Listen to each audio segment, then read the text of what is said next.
masuk ke channel Fibri.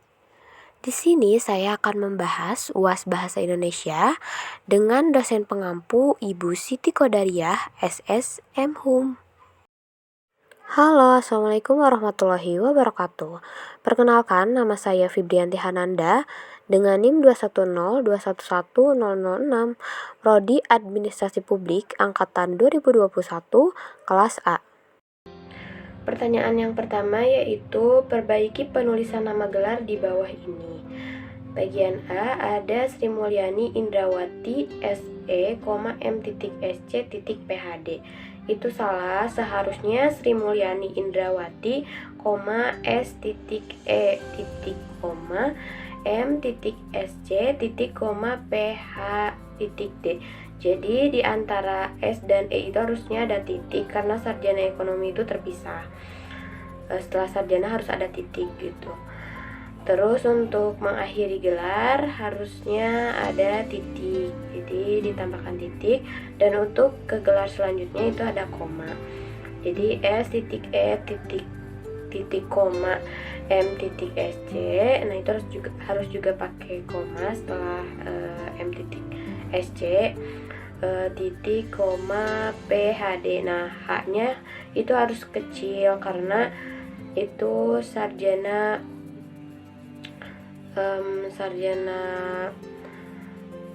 filsafat dari luar negeri. Dan setelah D itu setahu saya itu PH titik D itu nggak pakai titik karena gelar di luar negeri itu seperti itu, jadi setelahnya itu tidak pakai titik.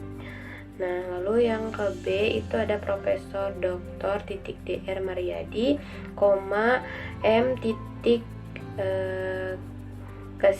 Master Kesehatan, itu seharusnya itu salah, seharusnya Profesor Dr. titik D.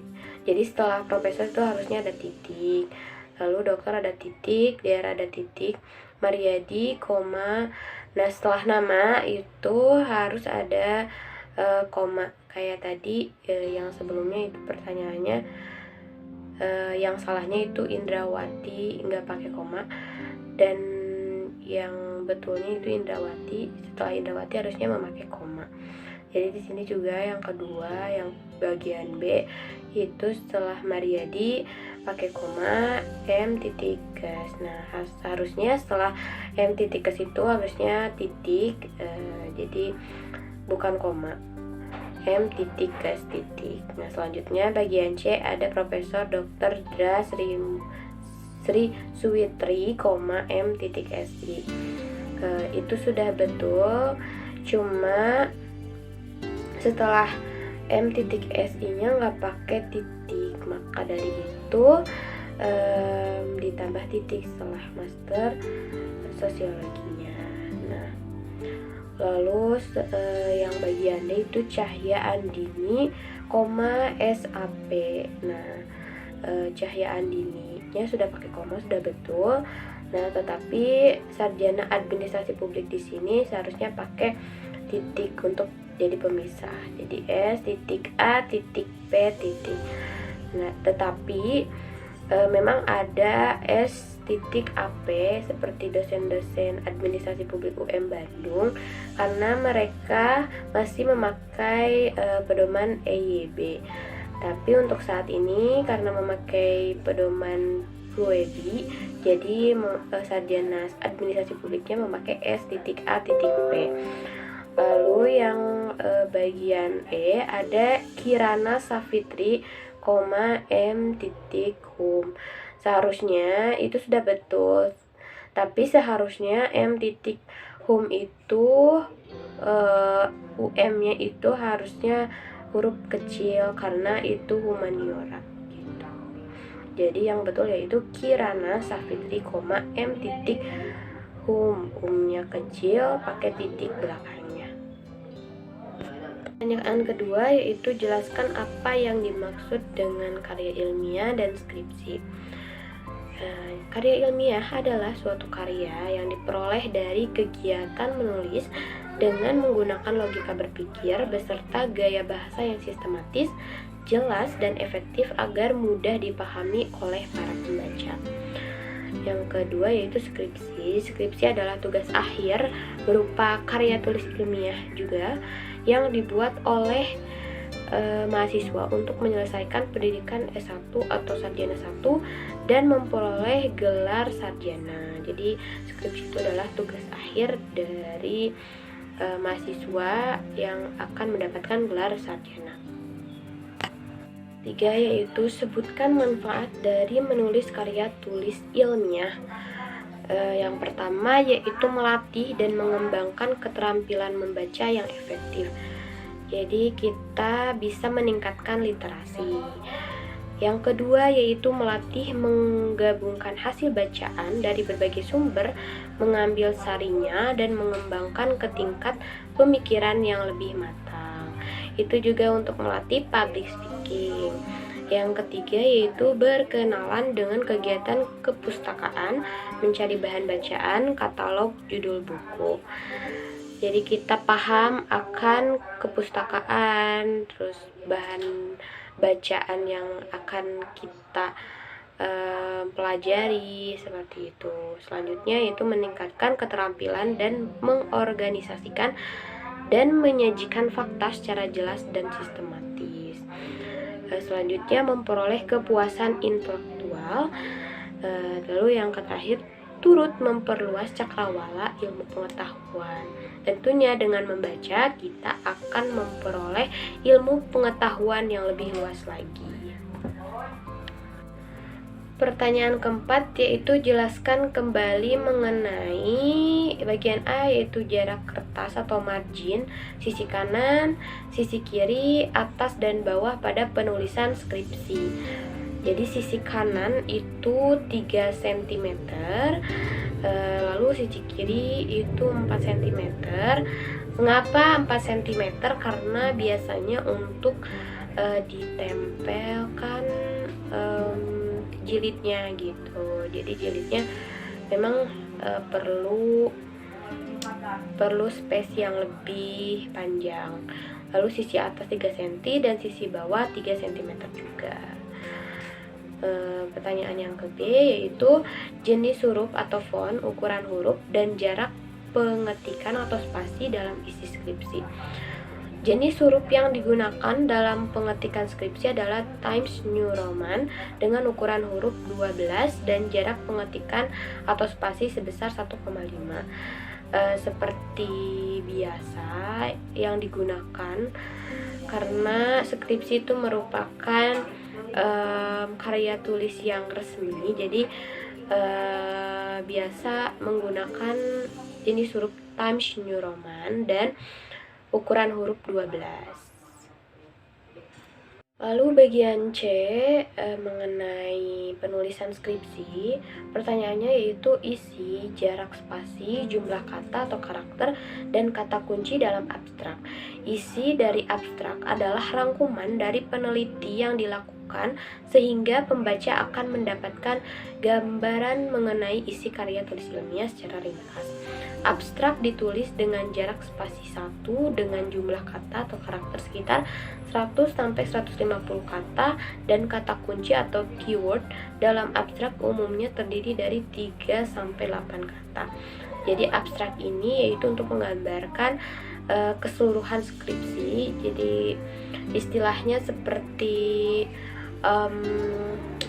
bocoran dari skripsi, bocoran dari isi skripsi. Jadi pada intinya dari isi skripsi itu seperti itu yang dimaksud dengan abstrak.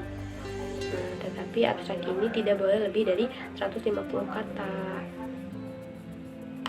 Bagian D itu teknik penulisan nomor halaman pada skripsi. Jadi ada 3 bagian. Yang pertama ada halaman bagian awal, yang kedua ada halaman bagian inti, dan yang ketiga ada halaman bagian akhir.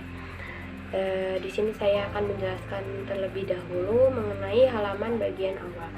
Yang pertama yaitu penomoran awal skripsi, mulai dari halaman judul atau halaman sudah sampul sampai dengan daftar lampiran menggunakan angka Romawi kecil seperti I2, I3 dan seterusnya. Jadi tidak boleh memakai caps lock. Jadi Romawinya itu Romawi kecil seperti I2, I3 seperti itu. Yang kedua ada halaman judul dan halaman persetujuan pembimbing tidak diberi nomor urut halaman, tetapi diperhitungkan sebagai halaman I dan halaman I2 atau nomor halaman tersebut tidak diketik. Yang ketiga, halaman abstrak sampai dengan halaman lampiran diberi nomor dengan angka Romawi kecil yang merupakan kelanjutan dari halaman judul dan halaman persetujuan pembimbing. Jadi selanjutnya itu diteruskan angka Romawi, tetapi Romawi tetap menggunakan Romawi kecil, tidak boleh memakai caps lock kalau diketik.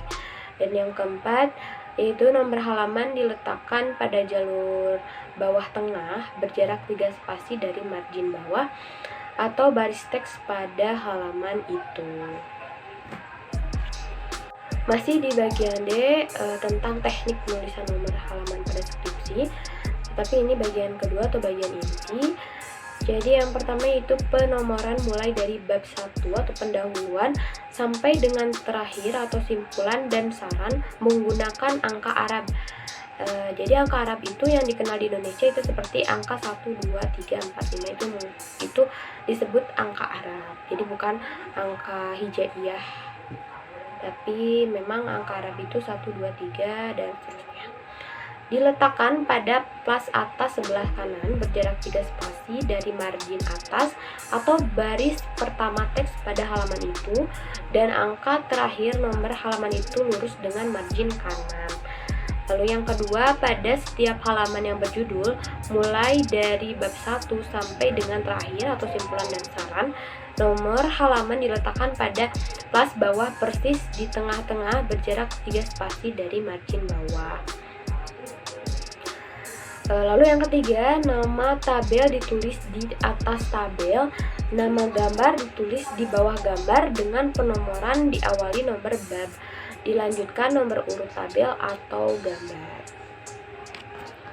Lalu yang bagian akhir dari penomoran dan teknik menulis halaman pada skripsi, yang pertama itu penomoran bagian akhir skripsi mulai dari daftar pustaka hingga lampiran menggunakan angka Arab.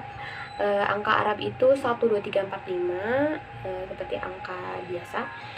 Diletakkan pada plas atas sebelah kanan berjarak 3 spasi dari margin atas atau baris pertama teks pada halaman itu, lurus dengan margin kanan. Lalu yang kedua, pada setiap halaman yang berjudul mulai dari daftar pustaka hingga lampiran nomor halaman diletakkan pada plas bawah persis di tengah-tengah berjarak 3 spasi dari margin bawah. Yang ketiga, penomoran halaman bagian akhir ini merupakan kelanjutan halaman bagian inti. Jadi semuanya dilanjutkan saja sampai akhir, seperti halaman 1, 2, 3, 4, 5 pakai penomoran memakai angka Arab. Lalu di pertanyaan yang ke-E masih tentang skripsi, yaitu plagiarisme. Apa sih plagiarisme itu? Dalam Kamus Besar Bahasa Indonesia tahun 2008 disebutkan bahwa plagiarisme adalah pengambilan karangan atau pendapat dan sebagainya yang diambil berdasarkan opini orang lain dan menjadikannya seolah-olah karangan atau pendapat sendiri. Jadi plagiarisme itu seperti kita mengaku-ngaku itu adalah pendapat tentang kita. Nah, di skripsi itu tidak boleh karena itu bisa dilacak juga, dan kita akan mendapatkan sanksi bila kita tetap menggunakan plagiarisme atau karangan orang lain. Itu tidak boleh. Lalu pertanyaan selanjutnya atau pertanyaan yang kelima, yaitu pada umumnya cara merujuk kutipan dalam karya tulis ilmiah dibagi dalam 2 kategori, yaitu kutipan langsung dan tidak langsung. Bagaimanakah teknik merujuk kutipan langsung dan kutipan tidak langsung tersebut? Coba jelaskan. Di sini saya akan menjelaskan mengenai kutipan langsung terlebih dahulu. Dalam kutipan langsung ada beberapa hal yang harus diperhatikan. Antara lain, yang pertama, jangan mengadakan perubahan. Jadi jangan diubah kata-katanya. kalau di buku seperti itu atau di sumber lain seperti itu katanya tidak boleh, kata-katanya itu tidak boleh dirubah lagi, jadi langsung diterapkan aja gitu. Tidak boleh diubah-ubah lagi atau tidak boleh dikurangi atau ditambahkan. Yang kedua, bila ada kesalahan pengutip tidak boleh memperbaikinya dan menghilangkan bagian yang dikutip. Jadi tetap kalau ada salah pun di dalam kutipannya tidak boleh diperbaiki. Lalu kutipan langsung dibagi menjadi dua bagian. Kutipan langsung pendek, yaitu kutipan yang tidak lebih dari 4 baris dan jarak baris kutipan sama dengan baris teks yang ada, yaitu 2 spasi serta diapit oleh tanda kutip. Jadi kutipan langsung pendek itu tidak lebih dari 4 baris. Yang selanjutnya ada kutipan langsung panjang yang terdiri lebih dari 4 baris tentunya ya. Kalau pendek maksimal 4 baris, kalau yang panjang berarti lebih dari 4 baris. Yang kutipannya dipisahkan dengan badan teks, jarak spasi pada kutipan sebesar 1 spasi dan badan naskah 1,5 spasi. Boleh menggunakan tanda kutip, boleh tidak. Jadi kalau untuk yang panjang ini boleh tidak menggunakan tanda kutip.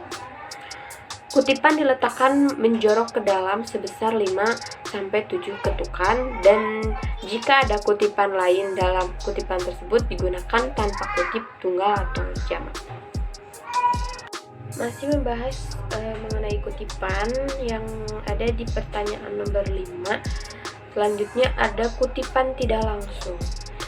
Dalam kutipan tidak langsung, yang dikutip hanya ide pokoknya saja dengan menggunakan bahasa sendiri dalam penulisannya. Kutipannya diintegrasikan dalam badan naskah atau teks. Jarak kutipan dengan jarak pada teks itu sama, dan kutipan tidak menggunakan tanda kutip. Jadi kalau kutipan tidak langsung itu tidak menggunakan tanda kutip dan menggunakan bahasa sendiri. Jadi pada intinya saja yang digunakan dalam kutipan tidak langsung.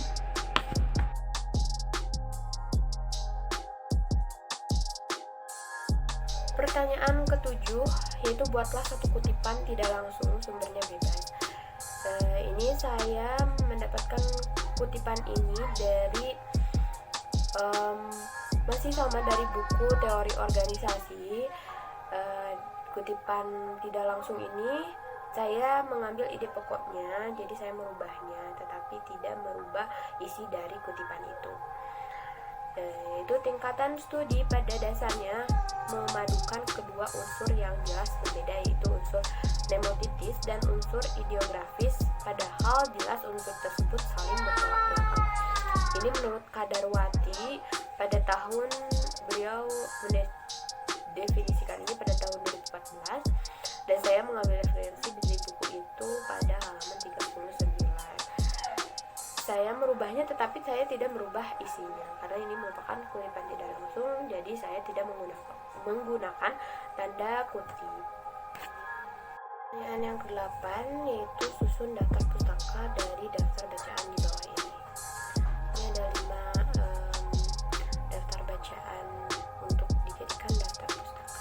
Ini yang pertama yaitu dari jurnal Kebijakan dan Manajemen PNS volume 24 nomor 2 Juli 2013, Agus Triharyadi dan Repawati, mengenai kualitas pelayanan urusan pensiun di Badan Kepegawaian Negara.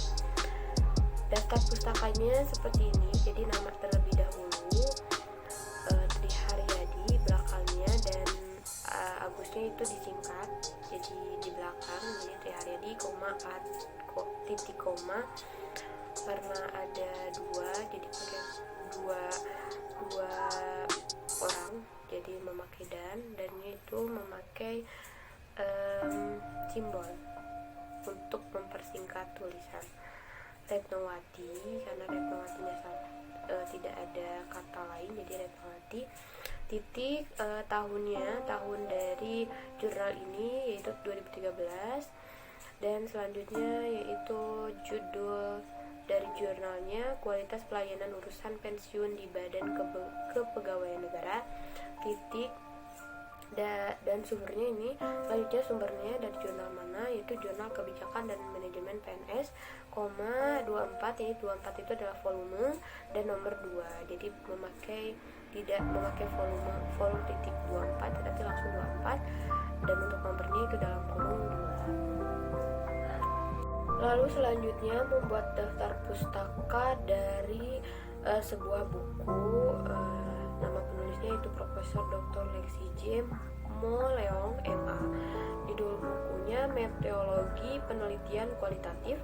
Nama penerbitnya PT Remaja Rosda Karya dan tempat terbitnya di Bandung, tahun terbit 2018. Seperti yang telah saya jelaskan bahwa nama harus ditempatkan pertama, yaitu Moleong, Lexi J-nya disingkat L dan J, jadi Moleong, L titik J, L titik, karena titik itu merupakan pemisah dari nama kata antar nama.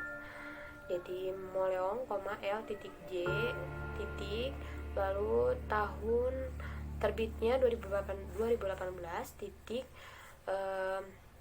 judul bukunya Metodologi Penelitian Kualitatif. Lalu selanjutnya tempat terbitnya itu di Bandung oleh PT Remaja Rosda Karya.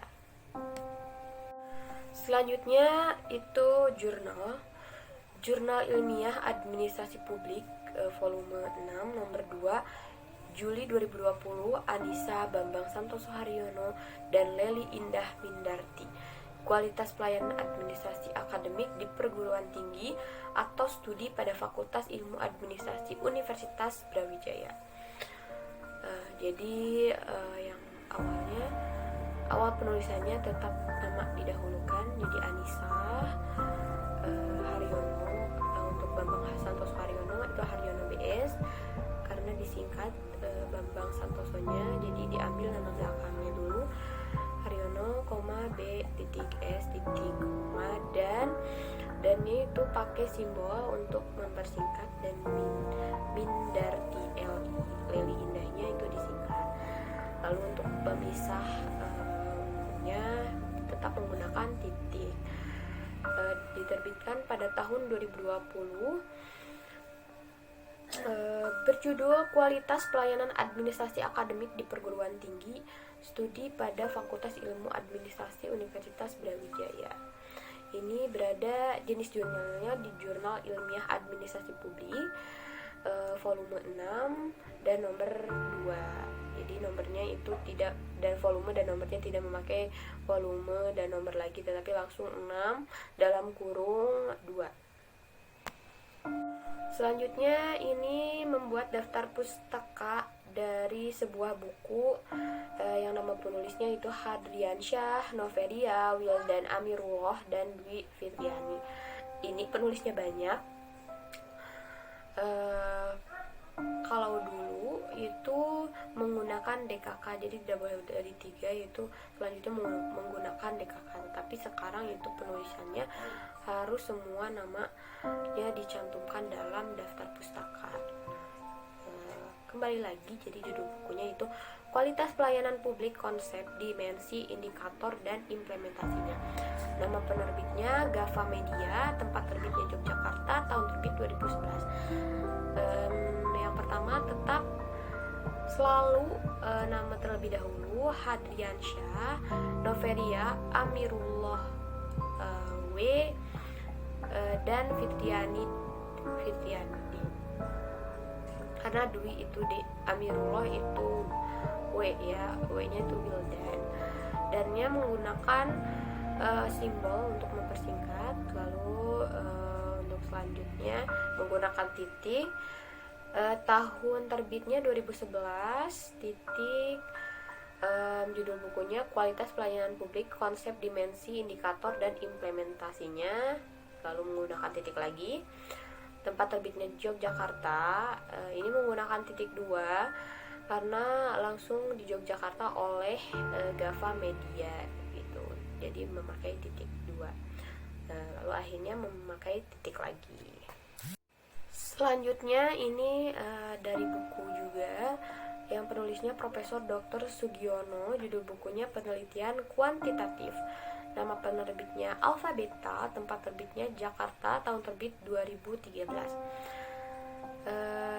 Jadi di dalam daftar pustaka itu gelar tidak boleh ditulis lagi, jadi langsung Sugiono titik 2013 ini tahun terbitnya, harus memakai tanda kurung titik penelitian kuantitatif, ini judul bukunya Penelitian Kuantitatif di Jakarta, tempat terbitnya, lalu diterbitkan oleh Alpha Beta.